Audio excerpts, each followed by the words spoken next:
Historia de la salvación. Padre. Muchas gracias.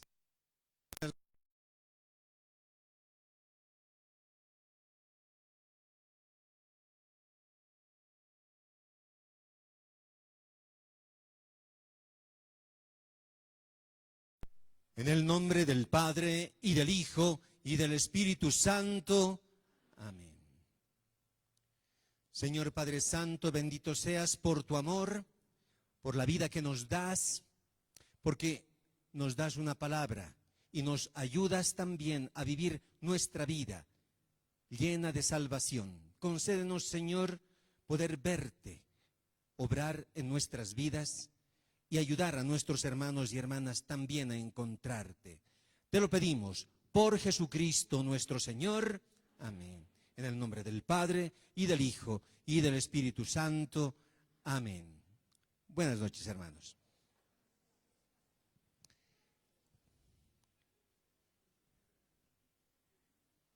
Este es el curso de formación para los ministros extraordinarios de la Sagrada Comunión. Y entonces, estos días seguramente ya han tenido otros cursos de formación. El padre Juan José me ha pedido de que les dé a ustedes, de que les hable sobre la historia de la salvación y los géneros literarios. ¿Ya? Eso va a ser para el día de mañana. La historia de la salvación, entonces, para hablar de la historia de la salvación, este es un tema ya bien teológico, pero que se aplica muy bien para los futuros ministros extraordinarios de la comunión. Es algo bien importante. Y entonces comenzamos la historia de la salvación. Primero que nada, les voy a mostrar lo que normalmente se hace cuando se presenta la historia de la salvación. Una línea histórica, ¿ya? Al inicio está la creación, el punto de inicio. Creo que se ve poquito, ¿no? Desde allá al fondo se ve poquito. Pero ahorita lo voy a llenar, primero lo llenaré, pero así, para que se den cuenta. Primero que nada, la creación. Eso está al inicio. Cuando Dios ha creado todo, y Dios hizo al hombre, toda la creación.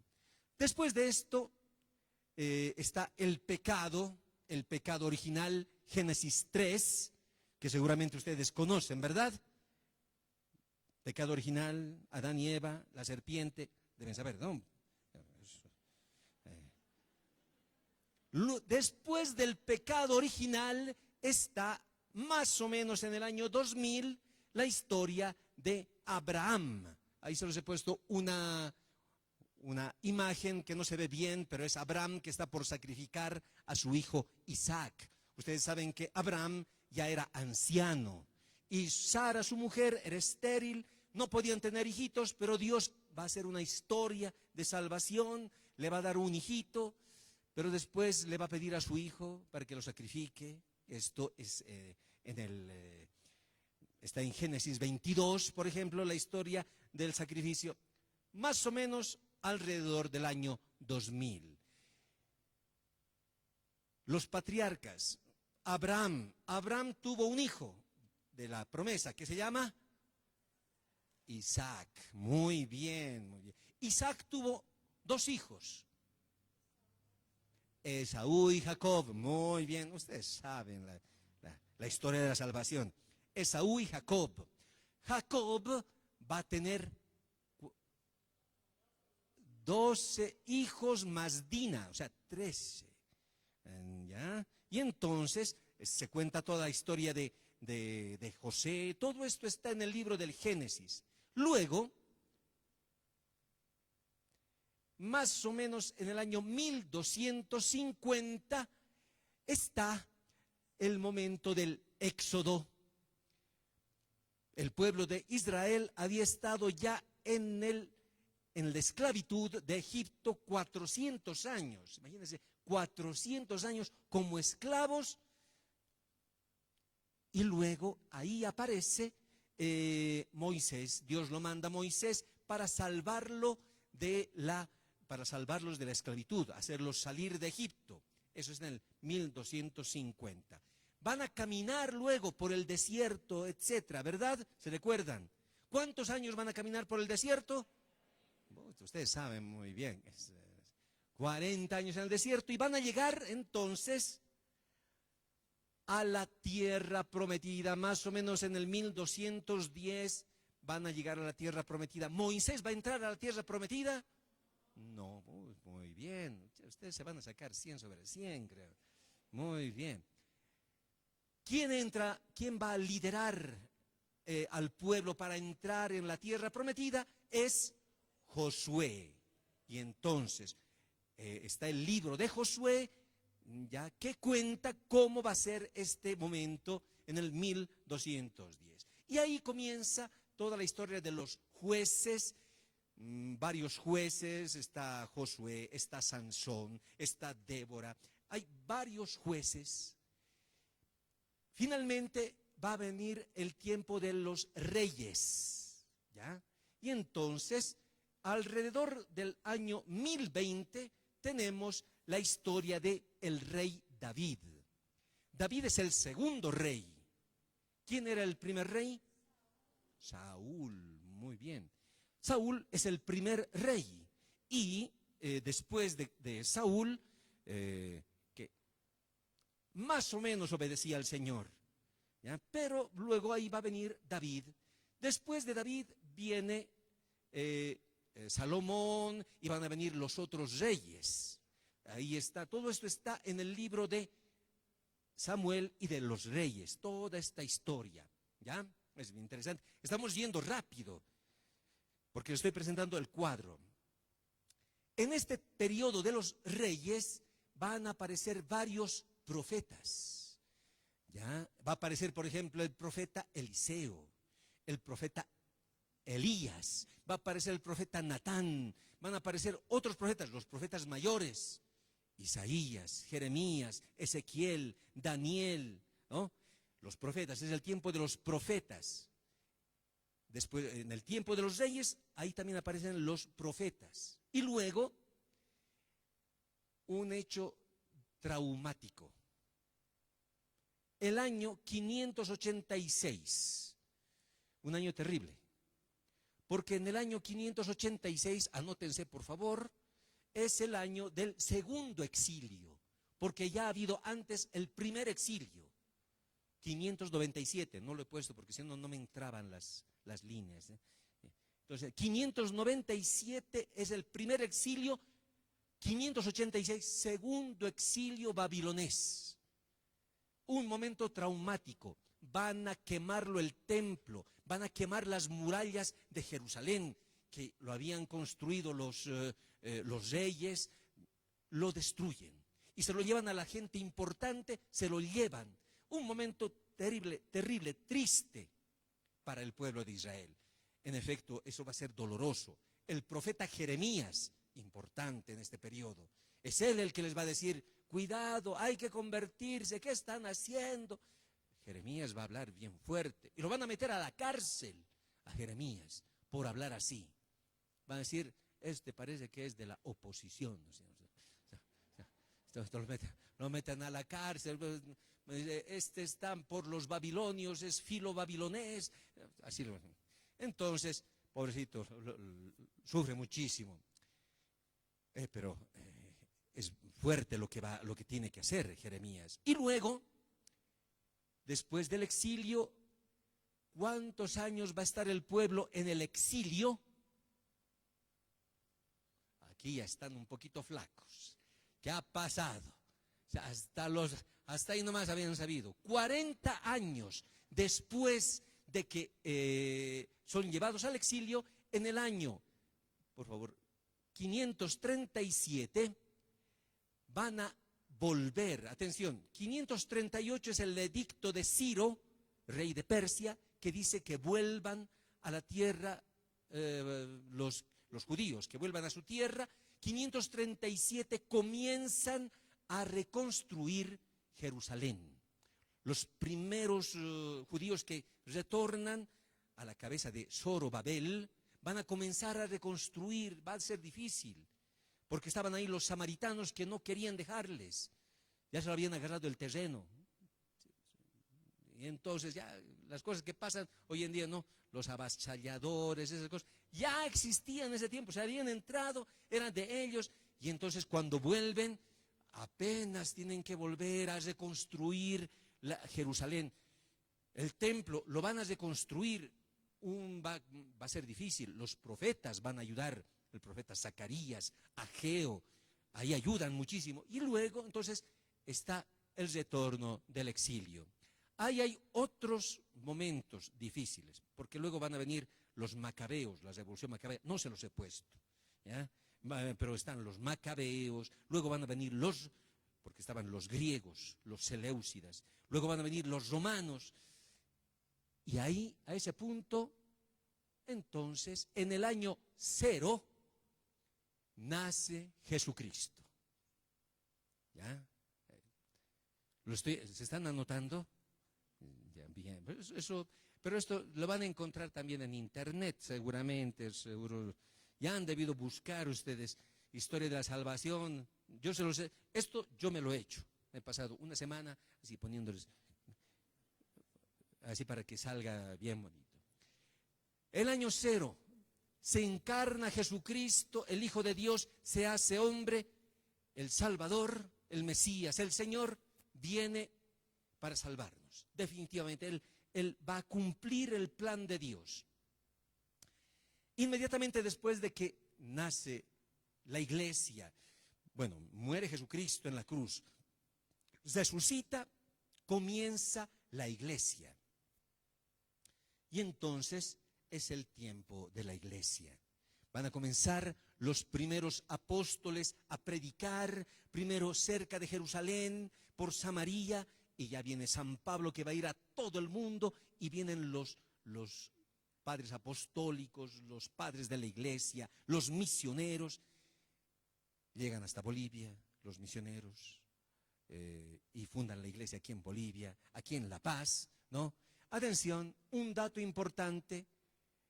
En el del 1962 al 1965, fecha importante, Concilio Vaticano II, ¿ya?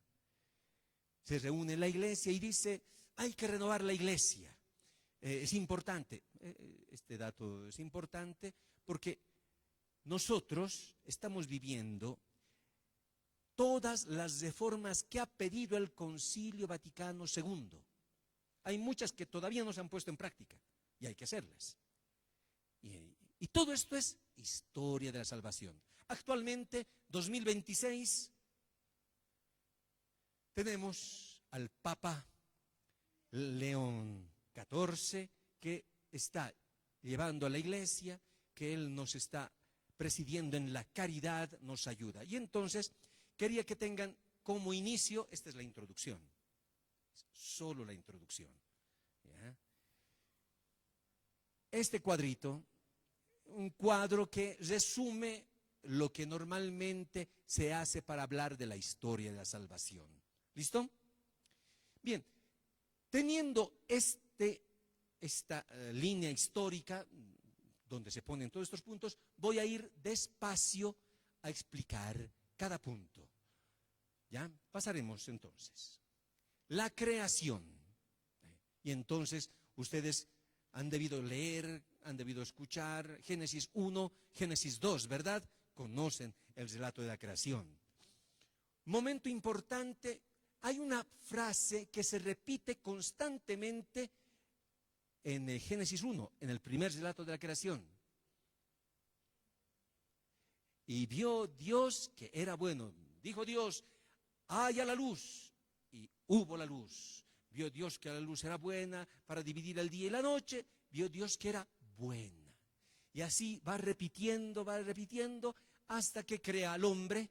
Y después de que crea al hombre, va a decir, y vio Dios que era muy bueno. Esto. Y entonces, ¿esto por qué? Esto es importante. La revelación ha querido decirnos nuestro origen, el origen de todo el mundo es bueno. Más aún, quería decirles una palabrita que está en el hebreo. Deben haber aquí algunos que saben hebreo, ¿no? Sí, sí, ay, algunos han pasado, yo reconozco a los que han pasado hebreo bíblico conmigo. Yo sé que algunos han pasado conmigo en el seminario. Está la palabra tob en hebreo, ¿ya? La palabra tob en hebreo significa bueno y también significa bello. Entonces, cuando vio Dios que hizo la creación, bueno, era bueno, es un bien.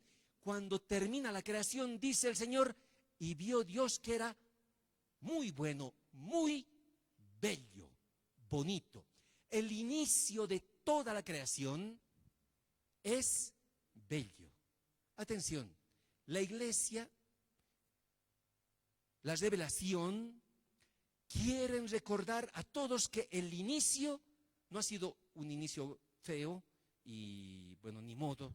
No, el inicio es bello. Es importante esto, ¿ya?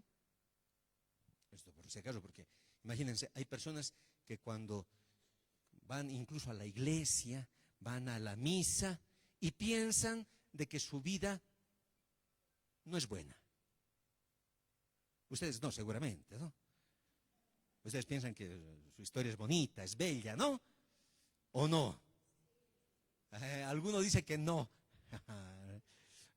Pero, sí, porque hay muchas veces uno piensa, no, mi vida, no, yo tenía que nacer en otro lado, en Miami mejor, donde más que, no, o si no en otro lado, así, porque dicen boliviano, tanto bloqueo hacen aquí, mejor que nos, no.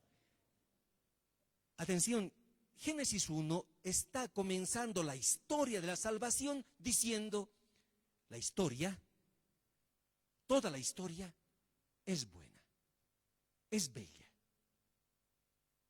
Este es el primer punto que hay que tener bien clarito, ¿ya? Por eso he comenzado con esto. Luego, después de esto, entonces viene capítulo 3, el pecado original. Porque entonces algunos se preguntarán, pero entonces ¿por qué sufrimos? ¿Por qué hay violencia? ¿Por qué hay todas estas cosas? ¿Por qué hay tanto sufrimiento? Han muerto tantas personas en los bloqueos. ¿Por qué? Porque existe el pecado. El pecado existe. Porque sabemos que hay cosas que suceden en la naturaleza, cae una granizada, una lluvia fuerte, hay accidentes y eso es parte de la naturaleza, es parte, pero el mal que podemos hacer nosotros, ese sí es grave, si se dan cuenta. Porque las personas, una persona, pero es capaz de no dejarte comer, sí. Somos capaces de pensar, voy a agarrar un palo, le voy a poner clavos y les voy a ir a sonar a los...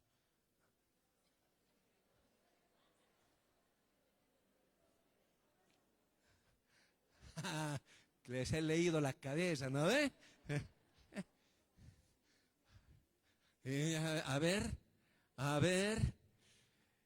Y entonces, eso, el ángel Gabriel te lo ha puesto en la cabeza, ¿no ve? El ángel Miguel, ¿no ve? A ver, si se dan cuenta, es que obviamente existe el mal. Existe el mal y cuando el mal se hace presente, luego somos nosotros los que somos capaces de hacer sufrir a las personas. Somos nosotros que somos capaces de tener envidia de las personas, de hablar mal de las personas, de decir chismes. Pero ustedes no hacen esto, ¿verdad? No, eso es imposible, ¿no? ¿Qué será eso? ¿No? Bueno, no les explico porque no saben, mejor que no sepan. ¿Se dan cuenta? El mal, el pecado es esto. Esto es lo que realmente... ¿Y por qué ha entrado el pecado? ¿Cuál es el origen de todo esto? Entonces, déjenme explicar esto porque es bien importante que lo entiendan esto bien, porque luego esto es lo que se va a repetir en la historia de la salvación. Nosotros somos criaturas. Criatura significa que Dios nos ha creado, que nosotros no somos nuestro origen. Dios nos ha dado ese origen, un origen bello. Cuando nos ha mirado, ha dicho, qué bonito, qué bonita es esta guaguita, va a ser una obra grande. Nosotros somos criaturas, ¿ya? Somos creados por Dios. Y atención, al mismo tiempo que nos ha creado, pero también nos ha puesto límites, porque nosotros no somos Dios, ¿ya? Entonces necesitamos límites.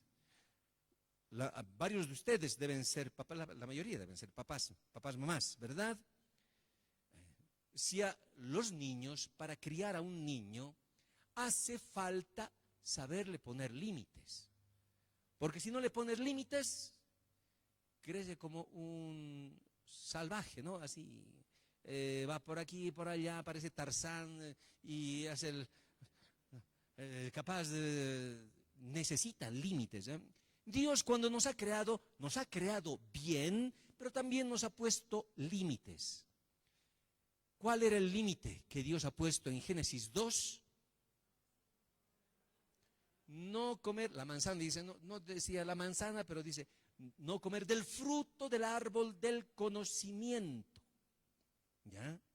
Del bien y del mal, ese árbol del conocimiento del bien y del mal, de ese no. Y entonces, y ahí comienza, ese era el límite. Y con esto, dando estas cosas, Dios ha hecho una alianza con Adán, con Eva. Es el primer momento que Dios ha dicho, estaban en comunión.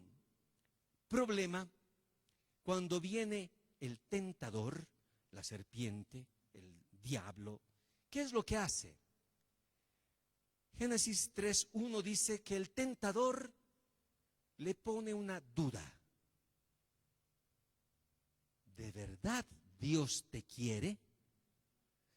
¿De verdad Dios es bonito? Si te ha puesto límites, el que te pone límites no te quiere. Es lo que dice el enemigo. Si te ha puesto límites Dios, es que Dios es un envidioso, que no quiere que tú seas como Él, entonces, por eso te puedes... Sí, y además porque tú estás no estás bien hecho. Imagínense, eso es lo que habla. ¿Quién nos dice a nosotros que no estamos bien? El enemigo. Alguno dice, si tuviese una nariz más rectita, me mirarían los chicos o las chicas, dependiendo. Si fuese más flaquito, o si fuese un poquito más... Y no nos gusta como somos, no nos gusta nuestra familia. Y dice el enemigo, sí, pues, hubiese sido mejor de otra manera, ¿no? Pobrecito, sí. ¿Y quién te ha hecho así? Dios, ¿no ve? Miren que el texto de Génesis 3, que muchos piensan que es un cuentito así no, tiene una sabiduría enorme. Porque nos dice cuál es el grande problema. Pone una duda y te dice, no, ¿cómo? Y con Él vas a hacer una alianza con Dios. No te quiere. Primero pone estas dudas en el corazón. Cuando el demonio le dice, ¿es verdad que Dios les ha prohibido de comer de todos los árboles del jardín? Eso es lo que dice el texto. La mujer le dice, no nos ha prohibido comer de todos, solamente de uno.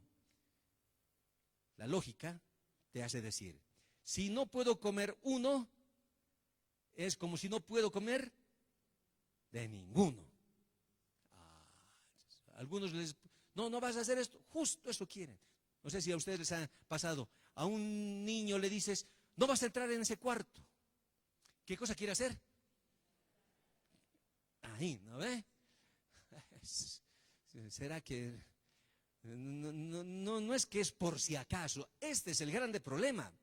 Entonces, ya le ha puesto eso. Y Dios nos ha dicho, está diciendo la mujer, Dios nos ha dicho que el día en que comamos o lo toquemos, ese día moriremos. Y ahí viene la serpiente que dice, mentira. No, no es verdad. Dios sabe que el día en que ustedes coman, ustedes van a ser como Él, conocedores del bien y del mal. Y cuando vio la mujer que el fruto era bueno para comer, apetecible a la vista y excelente para lograr sabiduría, tomó del fruto y lo comió. Citación textual. Cuando este diálogo con la serpiente sucede, sí. Muchas veces, no solamente allá en el siglo II, siglo III, siglo V antes de Cristo. Hoy en día también nosotros tenemos esta misma tentación. No aceptar nuestros límites. No aceptar ser criaturas. Que alguien te haya creado. Sepan que esto está al origen de tanta ideología que hoy en día existe contra la iglesia. No aceptan el límite, no aceptan ser lo que son. ¿Han escuchado hablar de los Terian? No, les cuento. Hay chicos que ahora les gusta ser perritos, gatitos, no sé, pajaritos, no sé, animales. Les gusta ser. ¿Por qué? ¿Por qué? Porque más les prestan la atención. No les gusta ser gente. No aceptan sus límites, no aceptan que Dios te ha creado y te ha creado bien. Este es el punto. Pero el demonio nos hace pensar, mejor si tienes cola y comienzas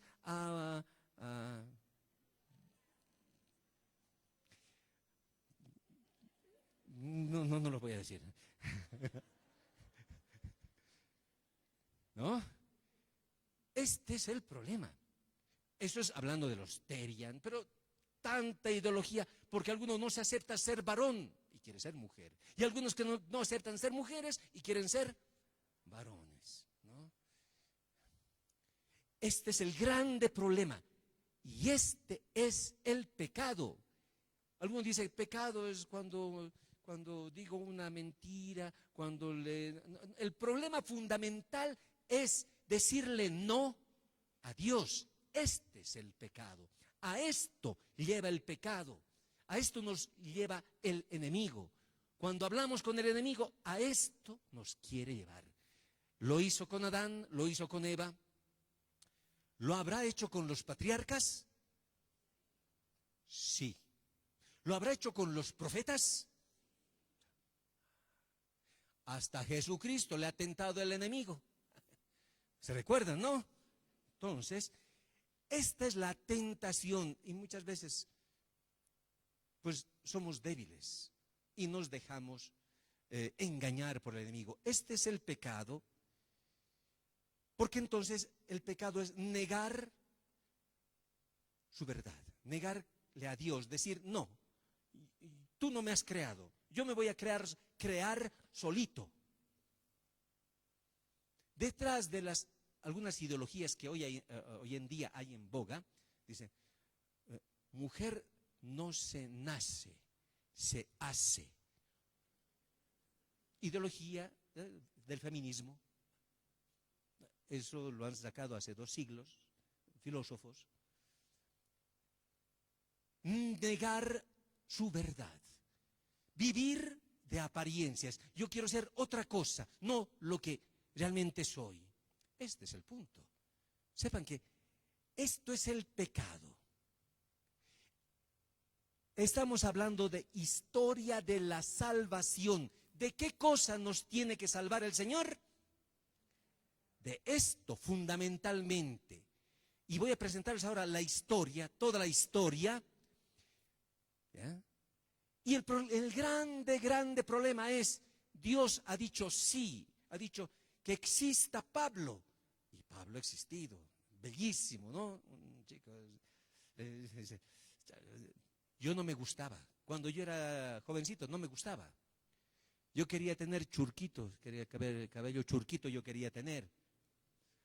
Y cuando tenía 13 años, ¿saben qué cosa he hecho para volverme churquito? Había el bucleador.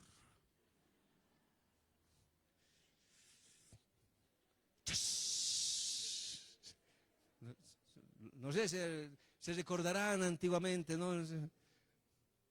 Lo he intentado. No me gustaba. Yo pensaba que estaba mal hecho, ¿no? Yo decía, la gente le mira más a los que tienen barba. Lampiño soy. Sí, pues, y entonces me han dicho, grasa de chancho, me han dicho que pues, no, no lo he hecho eso. Minoxidil me han dicho, si te pones aquí te vas. Nada, me ha salido como maestro Chifu aquí, así, nada. Entonces, pero no, la verdad, porque en mi tiempo se decía, para que tú seas alguien, para que te vea la gente, te vean las chicas, tienes que ser como Chayanne, ¿sí? O tienes que ser como, no sé, como si no, Arnold Schwarzenegger, ¿no? Y todas esas cosas, y uno no se quiere, porque lo que queremos es vivir de apariencias, de que yo sea tal vez como aquella persona, como la otra. Y Pablo no aparecía. Oh, el Señor ha tenido que hacer tanto. Me ha ayudado tanto el Señor. La iglesia ha hecho tantísimo. Y entonces por eso también predico, porque esto me lo ha revelado la iglesia. Dios ha dicho sí. Sí al hombre, pero el hombre responde no. Este es el grande problema. ¿Cuál es la raíz de nuestros pecados? Decir no. Decirle no a Dios. Fundamentalmente, el pecado es decirle no a Dios. Querer hacer las cosas a nuestra manera. Este es el grande problema. Atención, ¿me están entendiendo? Ok. No, va a decir alguien. A ver, les digo esto porque si me entienden esto, ahora voy a explicar la historia, los diferentes momentos de la historia de la salvación. ¿Ya? Y entonces pasamos. ¿Qué es la historia de la salvación? La historia de la salvación es el plan de Dios para rescatar a la humanidad del pecado y restaurar la comunión perdida con Dios. ¿Se dan cuenta? Esto está a la base. ¿Cuál es el grande problema con las guerras? Uno dice, ¿por qué matas a la gente? Sí, esa es la consecuencia. Pero el problema está antes. Con el pecado hemos roto, uno no acepta a Dios. ¿Por qué la gente, las personas son capaces de hacer tanta maldad? ¿Saben por qué? Porque no conocen a Dios. Este es el problema. ¿Cuál es el problema de Bolivia? Falta que conozcan a Dios. Este es el grande problema, este es el punto. Parece que nos han bautizado así en fila y ahí así nomás como un barniz encimita para que parezcamos, ¿cómo se llama? Cristianos, pero un poco de cristianos, pero también un poquito de la Pachamama, ¿no ve? Luego ir allí a la ceja donde están los yatiris, ¿no? Las mesas, ¿no ve? Ya está llegando agosto, ¿no? ¿Ustedes lo hacen? ¿No? El horóscopo, pues entonces no ven. A Ramsés ustedes no le preguntan, ¿no?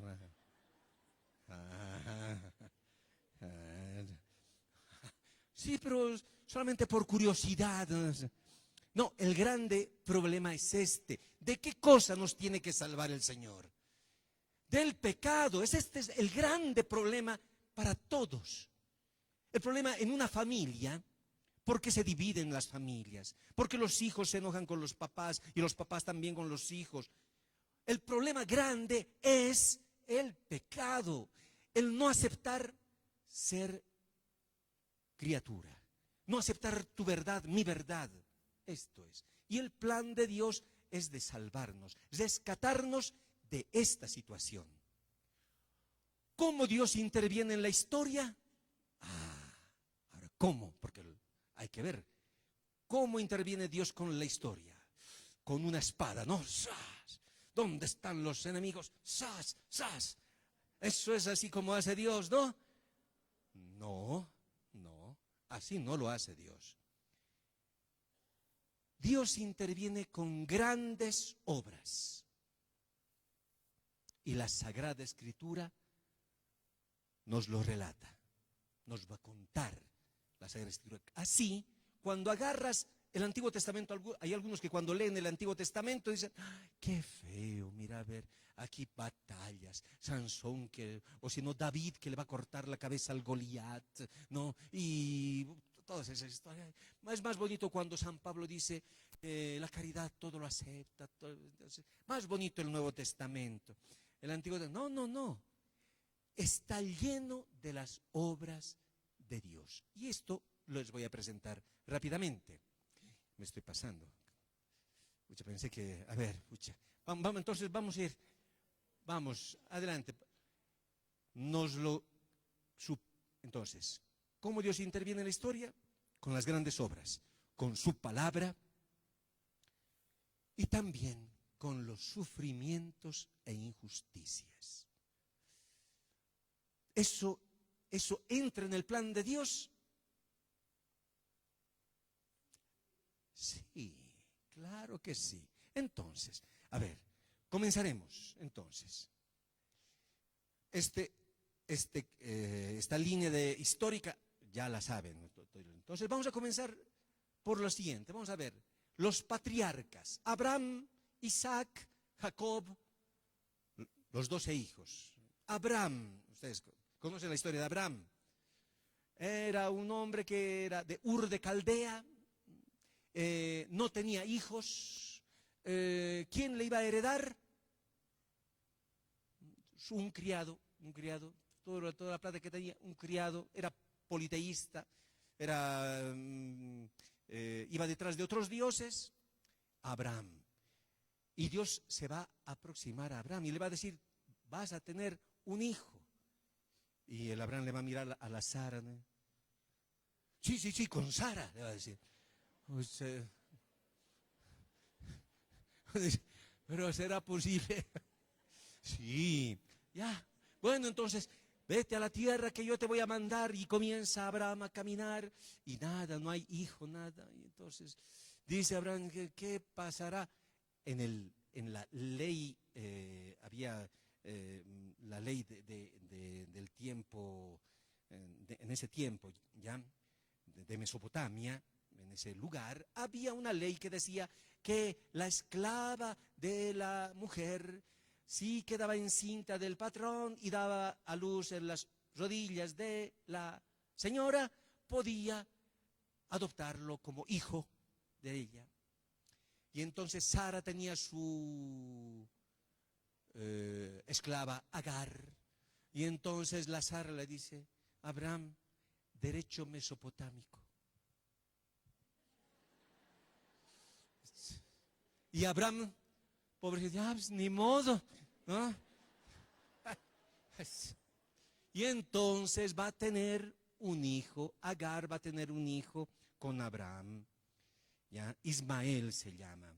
Pero la Agar apenas está encinta, va a comenzar a pasear cerca de la Sara. Ajá, pues yo y vos. ¿Eso las mujeres saben hacer? No ve. Los egipcios nomás, ¿no ve? Le ha hecho esto y bueno, les cuento estos detalles, porque la vida de Abraham no es que ha sido santito ya desde el inicio, confiaba plenamente en el Señor. Al inicio lo ha querido hacer a su manera Abraham. Se ha equivocado, le ha escuchado y entonces ahí se han peleado entre Agar y Sara, se van a pelear. Y entonces Sara le va a decir, bótale. Y bótale también a tu hijo. Así le ha hecho. No han leído en la Biblia, está en Génesis. Pero les estoy contando del género. No, han leído, ¿no ve? Esta parte. Claro. Y uno dice, ¡ah! Y así era Abraham. Sí, pues, imagínense, Abraham luego dicen, la poligamía. No es. Abraham sabía el problema. Le hacía su cabeza así la Sara, ¿no? Imagínense. Y entonces ahí le mira a Agar y a Ismael y le dice, botales. Y entonces Dios le va a decir a Abraham, hazlo, yo me voy a ocupar de Ismael y de su madre, yo me voy a ocupar. Ya, y entonces partido el corazón, pero le va a dejar ir. Y luego van a ser Isaac, finalmente el hijito. Bueno, yo voy a ir rápido, porque si no, no voy a terminar. Imagínense, me falta media hora y me voy a quedar en los patriarcas, no hay bastante historia. Abraham tiene un hijo, Isaac. Isaac va a tener 2 hijos, Esaú y Jacob. ¿Ya? Los 2 hermanos se querían muchísimo, ¿verdad? No se querían. Esaú era el guerrero, Jacob era el de la casa, ¿no? Cocinaba, limpiaba, era más de casa, sí. Y entonces el otro era guerrero, pelo en pecho, ¿no? Y entonces iba y corría con su arco y flecha. Pero ¿a quién va a escoger al Señor? El Señor a Jacob. Jacob era un tramposo, entre paréntesis. Dice, pero San Jacob, virgen y mártir. No. Jacob, un día que ha cocinado unas lentejas ricas así, su hermano ha llegado bien cansado y dice, estoy muriendo de hambre, dame esas lentejas. Dame tu primogenitura, le va a decir. Dame tu primogenitura y te doy. ¿Qué me importa mi primogenitura ya? Si me estoy muriendo de hambre. Y le va a quitar la primogenitura. Pero le quedaba una cosa todavía, la bendición del padre, la bendición de Isaac. Y entonces, su papá ya estaba viejito y ciego. Entonces, la mamá Raquel, no, Rebeca le va a decir a su hijo, vos agárratelo la bendición del Isaac. Pero yo qué lampiño soy, dice, no tengo, y mi hermano es lleno de pelo, porque era su hermano, era de pelo en pecho, ¿no? Así, barbudo, y el Jacob era así, medio lampiño. Y entonces, su mamá le va a poner pelo de oveja, los vestidos de Esaú, y entonces, he venido por tu bendición, le va a decir. Sí, el olor es de Esaú, y los brazos también de Esaú, pero la voz parece de Jacob, así va a decir su papá. Bueno, pero te voy a bendecir, y le bendice. Cuando se entera Esaú, lo va a querer matar a su hermano, y se va a tener que escapar Jacob. ¿Sabían esto, la historia y se va a tener que escapar y se va a quedar de eso voy a hablar el día de mañana. Les voy a contar un poquito la historia de Jacob. Entonces, Jacob, bueno, tiene 12 hijos. Mañana voy a contar la historia de Jacob, ¿ya? Me van a recordar. Ahora, Jacob tiene 12 hijos. De los 12 hijos, todos, imagínense, los hijos, todos usaban los vestidos del hijo mayor, ¿no? Se van pasando, excepto uno, el hijo querido, José. Y entonces él, porque era el hijo además de Raquel, la esposa amada, que no podía tener hijos. En cambio, Lía, no sé si contarles que ahorita, les contaré un vestito más. Jacob se escapa, ¿no? Se está escapando y entonces llega a la tierra de Labán, en Padán Aram se llama el lugar. Y en la tierra de allí le conoce a Raquel, una chica bonita, dice, qué bonita. Y entonces, hija de Labán, había sido su tío de paso. Ay, me voy a casar. Entonces le dice, me quiero casar con Raquel. Ah, ya, le dice Labán, está bien.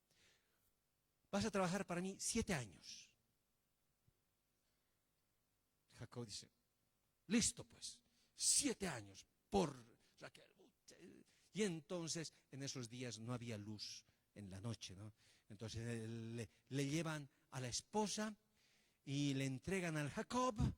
Y entonces Jacob, primera noche de bodas, al día siguiente sale el sol. Su hermana Lía no le había dado a Raquel. Labán le ha engañado, ¿no?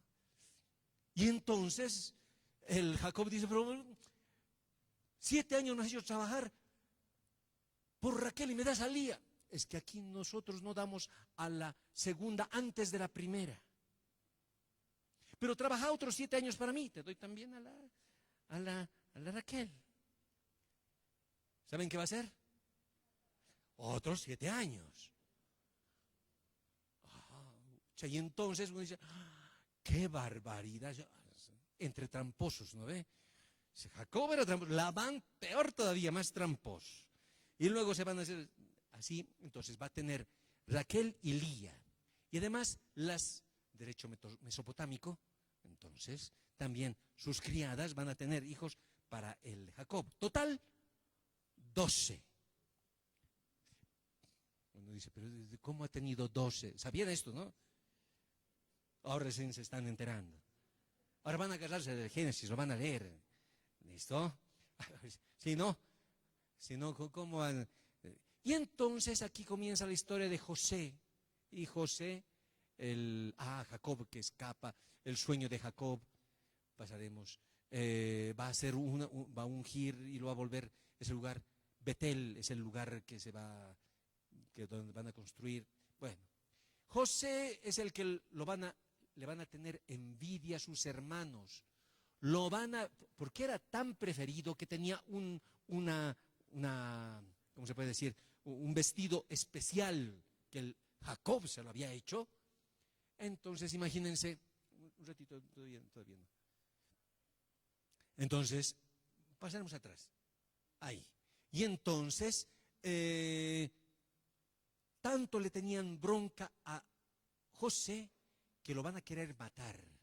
Pero luego Judá va a decir, no, lo venderemos, así vamos a tener platita más. Lo venden a José como esclavo, imagínense, sus hermanos, y a este chico lo venden. Terrible. Entonces, hablando del pecado de envidia, pecado de soberbia, son capaces de vender al hermano, sí. Y lo venden, y entonces lo venden y lo mandan a Egipto. Y entonces hace todo bien, pero la mujer de Putifar, donde estaba sirviendo, le echa el ojo. Entonces, joven, simpático, trabajador, y le dice, acuéstate conmigo.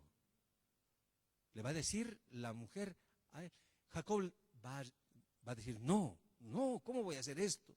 ¿Cómo voy a hacerle esto a tu esposo que él ha confiado todo en mí? Y de paso, ¿cómo voy a hacer este pecado? Así dice la Biblia.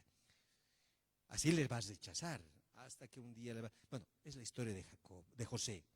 José, al final, lo van a mandar de paso a la cárcel porque lo va a calumniar la señora. Lo mandan a la cárcel y en la cárcel, en lo más profundo y perdido, ahí aparece el Señor que lo va a sacar de ahí y lo va a llevar hasta segundo del rey. Pero esto te lo voy a explicar más hoy día. Es que he preparado, es que no pensé que rapidito se está pasando el tiempo y ni modo. Ahora sí, pasaremos. Con José van a ir a Egipto los israelitas, pero luego viene un faraón que se olvida de que José ha salvado al pueblo. Las vacas flacas y las vacas gordas se recordarán, ¿sí? Años de prosperidad y luego años de carestía. Y entonces José los salva el pueblo de Israel, la familia de Jacob va a bajar a Egipto y luego crece un pueblo. Ahí comienza el pueblo. Y aparece Moisés. Moisés desde siempre era buenito, ¿no ve? Tampoco. Moisés decía ya desde chico, decía, voy a salvar a mi pueblo. Y entonces cuando ve que un egipcio le está pegando a un israelita, él mira a un lado, mira al otro y ¡pah!, lo mata al egipcio. ¿No? Aquí bloqueadores nada. ¿No? Entonces, y entonces nadie se va a enterar, ¿no? Problema, que al día siguiente están peleándose dos israelitas, dos hebreos, están peleando y él dice, hermanos, no peleen. ¿Qué cosa? ¿Nos vas a matar como lo has hecho al egipcio ayer? Todo el mundo sabía, se va a tener que escapar. Y se escapa, ya pastorcito nomás voy a hacer, y entonces como pastor está pastoreando las ovejas, y entonces se le va a aparecer el Señor en la zarza ardiente y le va a decir, tú vas a librar a mi pueblo. Pero Señor, yo, tartamudo soy, así. Tartamudo era. Mándale a otro, dice en el fondo el Señor. Yo no puedo. ¿A quién mira el Señor para salvar? Otro, que vaya otro. No, tú, le va a decir el Señor. Dios, ¿a quién mira para salvar? A uno que ha estudiado sociología, que ha estudiado, no sé, astronomía, que tiene su doctorado en Cambridge. Que con estos vamos a salvar al... No, el Señor nos mira a nosotros, como lo ha hecho con Moisés. Si Dios te dice, anda y lleva la salvación a unas personas que están en la cama sufriendo, llevar la salvación, eso es. A Moisés, que él decía, yo no soy capaz, Dios lo ha mandado. Y entonces, sabemos la historia, el paso del Mar Rojo. Va a ser las 10 plagas de Egipto, el paso del Mar Rojo, y luego van a llegar, van a ir por el desierto. ¿Cuántos años hemos dicho? 40 años van a soportar un pueblo, 40, porque los israelitas no eran fáciles, ¿no? Querían ya hacer paro de nuevo y querían hacer cabildo y de nuevo bloqueos querían hacer. No era fácil. Y sin embargo, los va a llevar por el desierto. Y Dios se va a hacer presente, estaba presente en la tienda del encuentro. Dios le va a decir, voy a estar ahí presente. Las 10 palabras de vida que va a recibir Moisés, lo van a tener en esa tienda, ahí va a estar guardado. Y la presencia de Dios era la columna de nube en la noche y la anterior, y la columna de nube en el día, de nube y de fuego en la noche. Eso significaba la gloria de Dios que estaba junto con el pueblo. Dios caminaba junto con el pueblo. ¿Ya? Siguiente. Y entonces la gloria del Señor bajaba. Siguiente. Y luego va a recibir en el Sinaí las tablas de la ley, las 10 palabras de vida. Todo esto es lo que ha hecho Moisés en el desierto. La tierra prometida. Y entonces el paso del Jordán.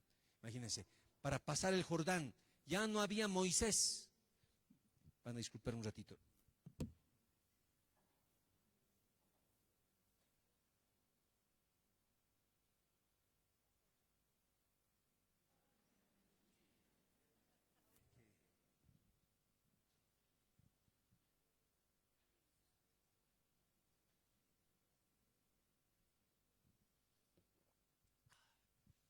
Bien. No, es emocionante la historia de la salvación. O sea, si se dan cuenta. Ahora, la tierra prometida. Ya no estaba Moisés. Y entonces, sin Moisés, ¿qué vamos a hacer? Josué. Y entonces aparece Josué.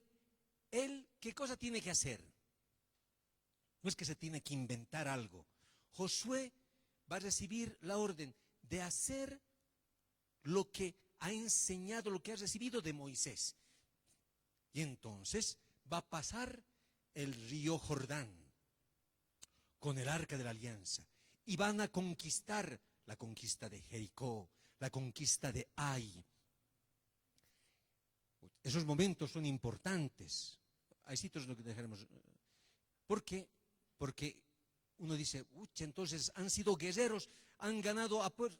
El problema es de que esos pueblos eran más numerosos, eran más aguerridos, tenían de todo. En cambio, Israel era un pueblo que no tenía toda ese ejército, armamento, no tenía todo esto.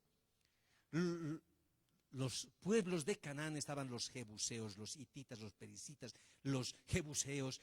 Todos estos eran más guerreros. Los amalecitas, o sea, eran gente que estaba de paso en su tierra. ¿Cómo han ido ganando? Simplemente porque obedecían a Dios. ¿Ya? Un rato no le van a obedecer al Señor. ¿Y saben qué va a pasar? Van a perder la batalla. Y ahí dice, ¿pero qué ha pasado? ¿Por qué? Que algunos se habían agarrado las cosas del botín de guerra, ¿no? Se habían agarrado. Y no le han obedecido. Entonces, más bien, los enemigos les han ganado. Al final, la conquista de la tierra prometida, vamos a dividir la tierra. Y está la asamblea de Siquem. Ahí está Josué. Y les va a hablar al pueblo y les va a decir, bien, ya hemos terminado. Ahora, ¿qué quieren hacer? Les va a decir. ¿Qué quieren hacer? ¿Ustedes quieren hacer la alianza con el Señor o no? La alianza. Que ya lo habían roto antes. Pero ahora les dice, ¿quieren hacer la alianza del Señor? Sí, sí, sí. Cabildo de nuevo, ¿no? Aprueban, aprobado, sí, vamos a hacer. Y Josué les dice, pero no van a poder. Así les va a decir. Yo y mi familia, nosotros sí lo vamos a hacer, pero ustedes no van a poder. Porque, o sí van a decir, sí, Dios es nuestro testigo, vamos a hacer lo que el Señor ha mandado. Bueno, entonces, alianza en Siquem. ¿Listo? Ahora sí.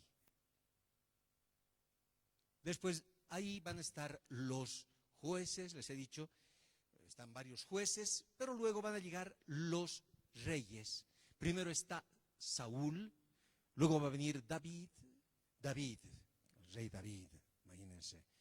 Se va a enfrentar, ni su papá creía que él iba a ser alguien importante, ni su papá. Ustedes si leen en la primera de Samuel, van a ver que Jesé, su papá, ¿a quién va a presentarle al profeta Samuel?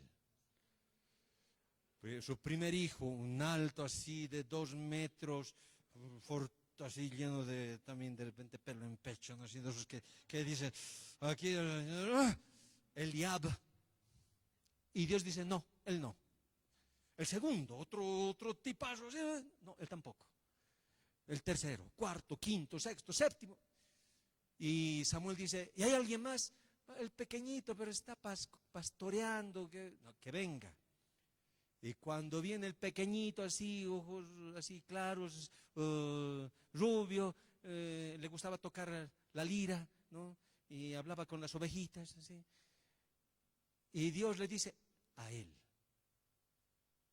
Pucha, dice, pero el perfil,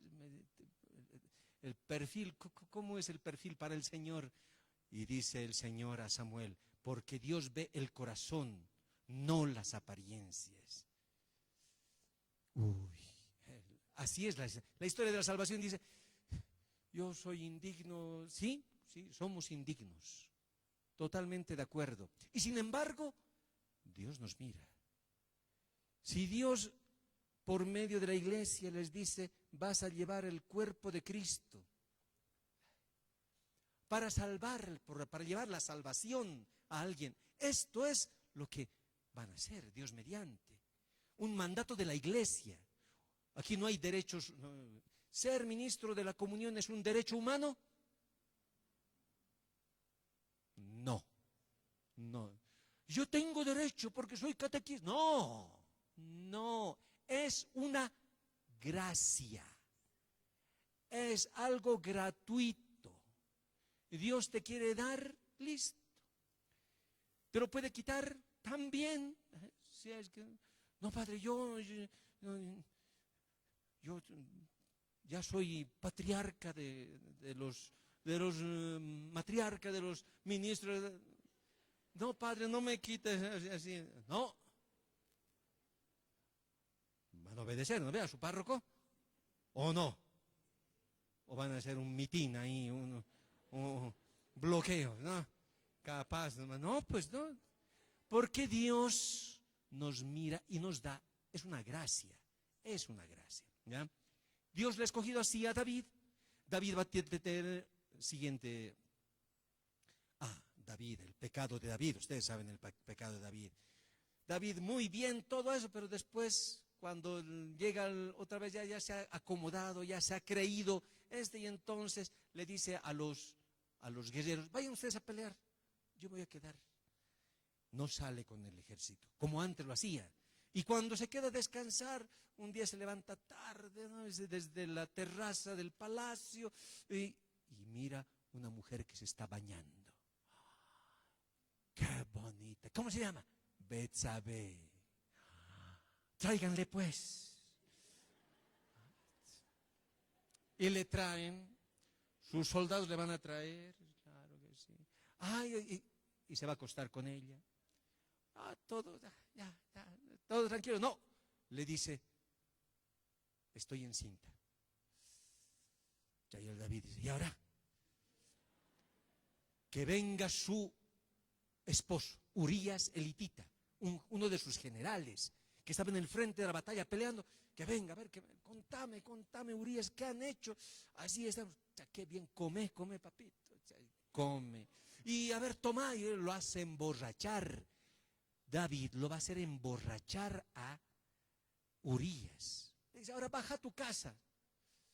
Urías elitita, íntegro, se va a quedar en la puerta con los soldados. No va a bajar a su casa. Y ahí se hace pasar la borrachera. Al día siguiente, David dice: ¿pero por qué no has bajado? ¿Cómo voy a hacer esto? La tienda del Señor y el ejército del Señor están combatiendo al campo abierto y yo voy a ir donde mi esposa. No, le dice: yo no voy a hacer eso. Y David va a mandar órdenes para que lo maten. O sea, adúltero, asesino. Y lo hacen matar a Urías elitita. Y de paso, lo matan, ¿no? Y al final dice: ¿dónde está la viuda? Pobrecita, tráiganla, le voy a consolar yo. Y de paso embustero más, o sea, es hipócrita, se hace el buenito, ¿no? Ay, qué buen rey, le consuela a la viuda. Ay, qué lindo rey, ¿no ve? Y Dios dice: y esto era mal. Y le va a mandar al profeta Natán. Y el profeta Natán le va a decir: vos eres ese hombre malo. Le voy a contar una historia bien bonita. No les cuento porque si no, 10 minutos voy a estar aquí. Está así. ¿Y qué va a hacer David cuando Natán le encara: tú eres ese hombre pecador? ¿Saben qué dice David? Es verdad, he pecado. No se va a justificar. Se va a dejar decir la verdad. Muchas veces cuando alguien se equivoca, ¿no? Dice: no, pero el otro tiene la culpa, él tiene la culpa, ella tiene la culpa. Le echamos la culpa a todo el mundo y nosotros, no, yo le he pegado, pero me ha jalado las manos. Porque el problema es los otros. El otro, si no hubiese jalado las manos, no le hubiese pegado. Este es el problema. Él, y entonces la historia de la salvación con un pecador, un asesino, un adúltero, sí. Esta es la historia de la salvación. Así actúa Dios con las personas. Va a venir Salomón, su hijo, un hombre sabio. La famosa historia de Salomón, que cuando vienen dos mujeres que habían tenido las dos sus bebecitos, pero una de ellas se muere. Y entonces la otra lo cambia en la noche y le dice: tu hijo se ha muerto. No, es mi hijo. Es el que vive, es mi hijo. No, el tuyo se ha muerto. Así se han comenzado a pelear. Y David dice, entonces, a ver, traigan la espada. Entonces, una parte, vamos a partir al niño, una parte al vivo. Una parte para ella y otra parte para ella. Y la que no era su mamá dice: ya, está bien. En cambio, la que era su mamá dice: no le hagan eso al niño, que se lo quede, y está bien. Y Salomón dice: esta es su mamá. Una sabiduría impresionante. Cuando tú lo lees dices: pucha, qué tipo, o sea, qué bien. Pero Salomón también, no les cuento ahorita su historia porque también, si no estamos aquí hasta las medianoche, no, es la Biblia, estoy haciendo el resumen de la Biblia, tampoco, ¿no? O sea, algunas cositas para que ustedes lean pues después la Biblia, ¿no? Está el templo, él va a hacer construir el templo de Jerusalén, un esplendor bellísimo el templo. Luego, era así, dice una cosa bellísima, el Ulá, el Jekal, el Debir, eran todas partes del templo, gente técnica, ingenieros. No había en ese tiempo arquitectos, pero los mejores han trabajado ahí, una cosa bellísima. Y entonces van a llevar el arca de la alianza al templo, y David y Salomón va a hacer una oración bellísima, intronización del templo, en el templo.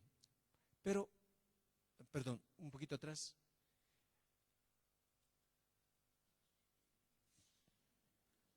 ¿Qué va a pasar con su hijo, Roboam?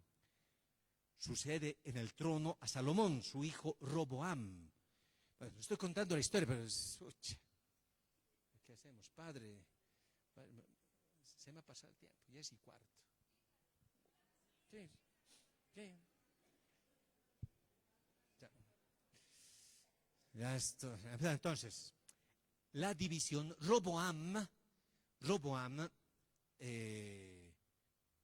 primero que asume el poder y la gente le dice: bájanos los impuestos, no seas tan... Y dice Roboam: yo soy más fuerte que mi papá, no saben ustedes. Y les va a aumentar los impuestos, les va a hacer, ¿sí? Y entonces el reino una parte de Israel va a decir: división, nos separamos. Y se van a separar con Jeroboam. Imprudente, ha sido imprudente, ha hecho las cosas mal y lo divide el reino. Reino del norte, reino del sur. En el reino del sur está la descendencia de David, Salomón, Roboam y así, toda su descendencia. En el reino del norte, Jeroboam, comienza un reino. Tenía harta plata, el reino del norte. Han hecho ciudades, cosas lindas han hecho.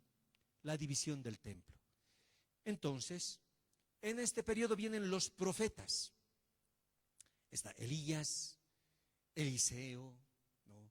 Hoy día, ¿se recuerdan de qué cosa era la primera lectura? Han ido del Eclesiástico, pero hablaba ¿de quién? De Elías y Eliseo, los grandes profetas. Esto está ahí. Y entonces, luego va a venir, por ejemplo, Isaías, el profeta Jeremías. A Jeremías lo van a agarrar así, lo van a agarrar, le van a decir: no hables, ¿por qué estás hablando así? Así lo van a agarrar a Jeremías. Ezequiel, a él lo van a mandar al exilio, y en el exilio él va a hablar, va a profetizar. Ezequiel, este es Elías, ¿ya? Hasta que llegue el 586, les decía, fecha dramática, porque en el 586 los babilonios van a llegar a Jerusalén, lo van a destruir, lo van a quemar. Es un momento triste. Imagínense, La historia de la salvación puede tener un momento tan triste así que lo destruyen todo. Sí, ahí ha sido un momento y la gente, los israelitas se van a preguntar, pero ¿por qué Dios no ha hecho nada? Porque muchas veces nosotros nos preguntamos, ¿no? ¿Y por qué Dios no hace nada? Yo me acuerdo una vez cuando estaba llevándole la comunión a una señora, ¿ya? Tenía artritis, no podía moverse, por eso estaba en la cama, ¿no? Y entonces era el tiempo en el que el Bush, ¿se recuerdan? El presidente americano ha invadido Irak. ¿Se recuerdan? Y entonces, comenzó la guerra y entonces toda esa cuestión. Y la señora me dice, padre, ¿por qué Dios no le manda un trueno al Bush? ¿Dios podría mandarle un trueno? Claro que sí, es Dios, ¿no? ¿Dios cómo salva? No salva así. No, nosotros eliminamos al problema normalmente, ¿no? No, Dios no hace así. Es una injusticia, un dolor grande, mucha gente muere, sí. ¿Y Dios luego es capaz de sacar salvación de esto? Sí. Lo mismo que lo que está pasando en este momento en Bolivia. Porque algunos dicen, ¿qué cosa nos dirá el Señor como cristianos para hacer en este momento? Sí, oración, perdonar. ¿Hasta cuándo, Padre? Porque Dios ha dicho incluso 70 veces, pero ya estamos llegando 50 días. Algún rato tenemos que... Déjame nomás. ¿Y qué cosa nos dice? Ahora me falta todavía llegar a algunos puntos, pero este es un momento terrible, triste. Y sin embargo, Dios actúa. Se lo han llevado las cosas del templo, lo van a quemar y eso es lo que ha pasado en ese periodo. Se los llevan al exilio y ahí la gente sufre y dice, ¿pero por qué ha pasado todo esto? Esto está en el profeta Ezequiel y en varios lugares. ¿Saben cuál es la respuesta? Porque nosotros nos hemos alejado de Dios, porque hemos pecado. No es que Dios solamente nos ha castigado, no, es que nosotros nos hemos alejado de Dios. Esa es después de haber sufrido tanto, se preguntan, ¿pero por qué ha pasado todo esto? ¿Acaso Dios no es más fuerte? Claro que sí es más fuerte. ¿Pero por qué entonces sucede? Porque nosotros hemos preferido la política antes que adorar al Señor. Habían preferido la política. En ese tiempo lo habían hecho. Han dicho mejor apoyarse en Egipto. Egipto nunca ha venido a ayudarles. Y han llegado los babilonios, Nabucodonosor, lo han terminado todo. Es la historia. Pero, siguiente. La historia de los profetas. Sáquenle una foto. No voy a explicarles todos los profetas porque, imagínense, ahorita, si da medianoche vamos a terminar esto. La historia de los profetas así. Antes del exilio, Amós, Oseas, Isaías. Isaías es bien largo. Miqueas, Nahum, Sofonías, Habacuc. Durante el exilio, Abdías, Jeremías, que es antes, durante el exilio, Daniel durante el exilio, Ezequiel durante el exilio. Después del exilio, entonces, el exilio comienza en el 586. Después del exilio, desde el 540 en adelante, Ageo, Zacarías, Malaquías, Joel, Jonás. Esto es un resumen, solamente para que en este periodo estaban los profetas. Han ayudado muchísimo al pueblo. Pero pasaremos nomás. Retorno del exilio, van a volver del exilio, 538, edicto de Ciro. Dicen, vuelvan a su tierra. Y el retorno es el 537. Zorobabel va a reconstruir el templo. Lo van a hacer no tan bonito como era antes. Luego va a venir Antíoco Epifanes, 167. Antíoco Epifanes es el que lo va a profanar el templo. Era un seleucida. que por cuestiones políticas se va a enojar con los hebreos y lo va a profanar el templo, va a perseguir a los judíos. Les va a perseguir, les va a decir, o adoran al rey, o si no, les matamos. En el libro de los Macabeos está la historia de la mamá que ha visto a sus 7 hijos que los han matado por no dar culto a los ídolos. Ese es el periodo Antíoco Epifanes. Para responder a esto, Matatías, un judío, se va a rebelar y va a agarrar las armas. Y con sus hijos, revolución. Desbloquear todo. Matatías. Uno dice, ojalá que aparezca Matatías. Sí. Ya queríamos, ¿no ve? Matatías. Y luego los van a expulsar a los griegos, los expulsan, consiguen ganarles. Y entonces Matatías, en el 164, los vencen y lo dedican el templo de nuevo. Van a reconstruir lo que lo habían destruido los seleucidas, van a consagrar de nuevo el altar. Imagínense el altar profanado. Ahí van a volverlo a hacer otro altar. Luego va a venir Herodes el Grande. Y ahí él va a hacer una ampliación del templo. Y viene Jesucristo. Jesucristo que nace, la encarnación, luego toda la vida pública, lo van a presentar a Jesús en el templo.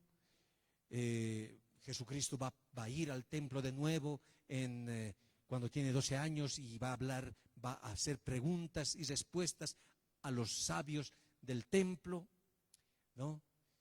Luego viene la pasión, muerte y resurrección de Jesucristo. Es el momento que cambia toda la historia. ¿Por qué? Toda la historia anterior era una preparación, era decir, alguien va a venir y va a amar, va a ser el Mesías que de verdad nos va a librar del pecado. Todavía nadie lo había hecho. Jesucristo, cuando viene, Él nos va a librar sobre todo del pecado. ¿Se recuerdan cuando estaba Cristo en la cruz? ¿Qué cosa ha dicho? Padre, perdónales, porque no saben lo que hacen. ¿A quién estaba perdonando el Señor? A todos. A nosotros también. Claro que sí. A todos nosotros nos está perdonando. Todas las cosas que hemos podido hacer, todo eso nos ha perdonado el Señor.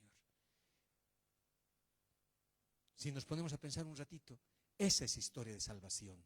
Nuestra historia también es historia de salvación. ¿Dónde estaríamos nosotros? No sé dónde estaríamos nosotros, ¿no? Haciendo qué cosa, no sé. Y sin embargo Dios nos ha perdonado. Y no solamente eso, nos ha llamado para hacer un ministerio bello, el ministerio extraordinario de la Sagrada Comunión, de llevar al Señor algo que uno dice, pero no soy digno, sí. Y sin embargo, así Dios nos ha llamado. Siguiente punto, ahí viene la iglesia. Entonces están los discípulos del Señor, que van a ir a predicar por todo el mundo. Está San Pablo, que lo va a bajar del caballo el Señor. Otro día vamos a hablar de San Pablo. La evangelización, imagínense, la iglesia, las olas de evangelización. Al inicio eran los obispos, los sacerdotes, la iglesia primitiva. Ellos predicaban, ellos llevaban esta buena noticia. Luego han venido los monjes. En el siglo VI hasta el siglo IX, ¿quiénes llevaban el evangelio? Los monjes. En ese tiempo estaban, por ejemplo, los franceses. Los franceses eran paganos, ¿ya? ¿Saben? El rey francés, ¿no? Cuando se convierte, entonces lo bautiza si no me equivoco, San Ireneo, lo bautiza y entonces era obispo. ¿Saben qué cosa tiene el obispo? Su báculo, ¿no ve? Y entonces el obispo le había puesto su báculo en el pie al rey. ¡Crack! Le había clavado. Y el rey no decía nada, ¿no? Se había aguantado. Y entonces, después de que termina la celebración con su sangre ahí, y entonces el obispo le dice, pero ¿por qué no me has dicho? ¿Acaso no es parte del rito? O sea, pensaba de que para ser cristiano, ¡crack!, le clavaban el pie. No, pues no era, pues se ha convertido, o sea, estaba dispuesto a hacer todo. Los monjes han evangelizado. Luego de los monjes, los frailes. Está San Francisco y los franciscanos. Está Santo Domingo y los dominicos. Han evangelizado siglos XVII. Luego, la nueva evangelización. Estamos en el siglo XX, siglo XXI. ¿Quiénes evangelizan? Los laicos, las familias. Aquí ustedes, hermanos. ¿Quiénes van a llevar a Cristo? ¿Quiénes van a entender la historia de la salvación? Nosotros, hermanos. Para eso se hacen estos cursos, porque luego es bien práctico. Es llevar la salvación a las personas.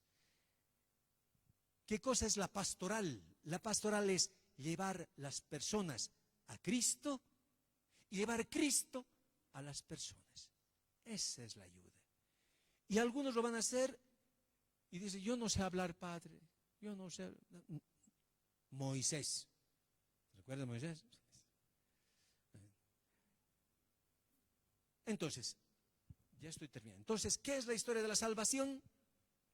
De nuevo, es el plan de Dios para rescatar a la humanidad del pecado y restaurar la comunión perdida. ¿Cómo Dios interviene en la historia? Interviene no eliminando al problema, no. Dios quiere salvar y hace grandes obras con la pobreza que nosotros tenemos, con la Sagrada Escritura, porque ustedes cuando lleven el cuerpo de Cristo, no solamente van a hacer el cuerpo de Cristo y nada más, no, le dan una palabrita, una palabra de fe. Una palabra de fe quiere decir que sabes que es una historia de salvación.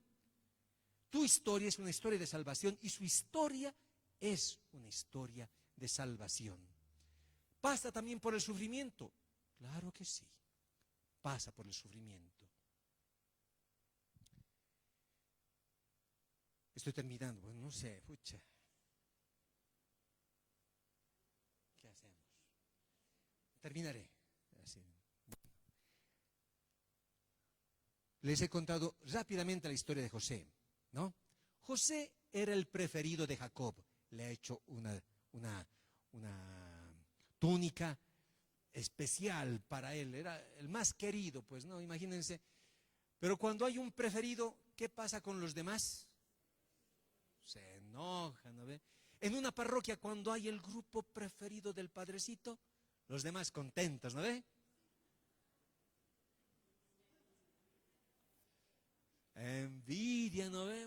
Los hermanos de José le tenían una envidia terrible y entonces odian a su hermano. Tanto así lo odian. Siguiente.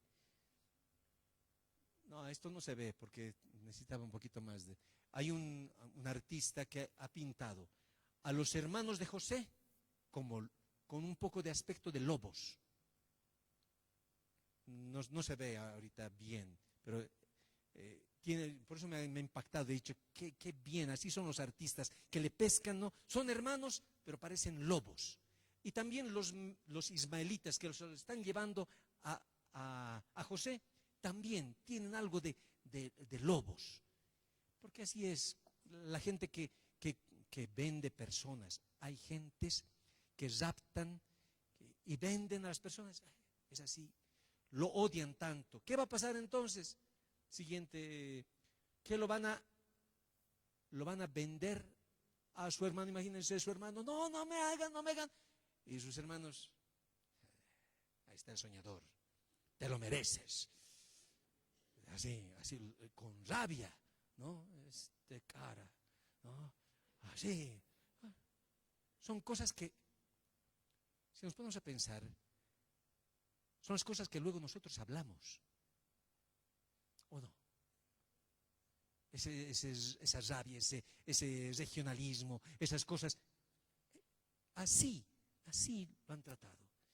José es vendido por sus hermanos, luego la mujer de Potifar que se lo quiere agarrar, está, ¿no? Y entonces no acepta a la cárcel. Aquí se nota más. José es mandado a la cárcel. O sea, más bajo de todo eso. Y ahí él, que es inocente, ha dicho simplemente no, está sufriendo harto. Y entonces ahí va a leerle los sueños a dos empleados, al panadero y al copero del faraón. Y a uno le va a decir, en 3 días vas a morir, y el otro le dice, en 3 días te van a volver a tu lugar. Y cuando el faraón se sueña con las vacas gordas y las vacas flacas, ¿se recuerdan? Y dicen, hay uno que sabe interpretar los sueños. Y entonces lo llaman a José, no, un poco antes. Y entonces, no se nota bien, lamentablemente, lo siento, pero así es. El faraón le va a poner vestidura de egipcio, segundo en Egipto. José y el faraón. A este punto van a venir sus hermanos del José, después de tantos años. Vienen donde José, ustedes saben la historia. Al inicio les va a reconocer y va a decir, mira, ¿y qué va a hacer? ¿Inmediatamente se va a hacer conocer? No. ¿Por qué? No era simplemente probarles, no, vamos a ver, ahora sí los tengo. No, porque él estaba buscando ser hermano, quería encontrar a sus hermanos. Con él no se han portado como hermanos. Y entonces quería ayudarles a que sean hermanos. Y cuando lo van a detener a Benjamín, ¿no? Sus hermanos van a decir no. A mí agárrame. Judá le va a decir a él, yo en su lugar, va a dar su vida por su hermano.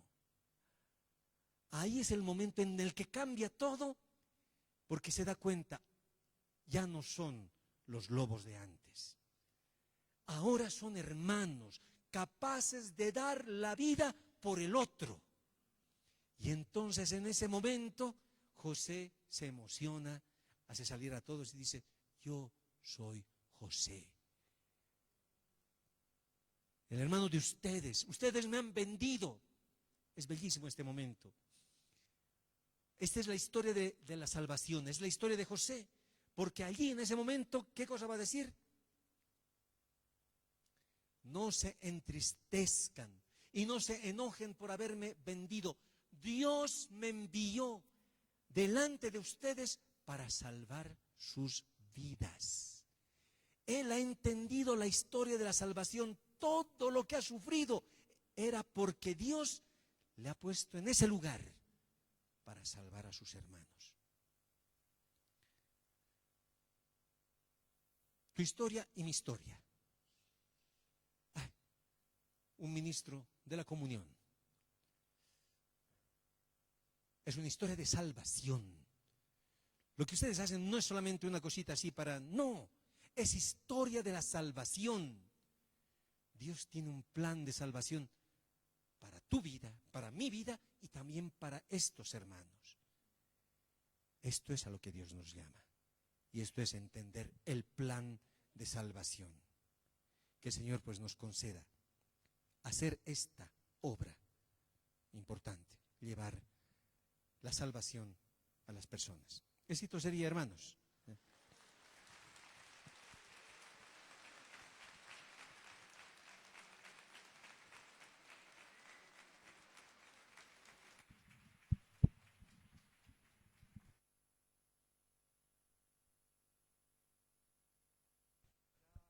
¿Habrá algunas preguntas? ¿No? ¿Está todo claro?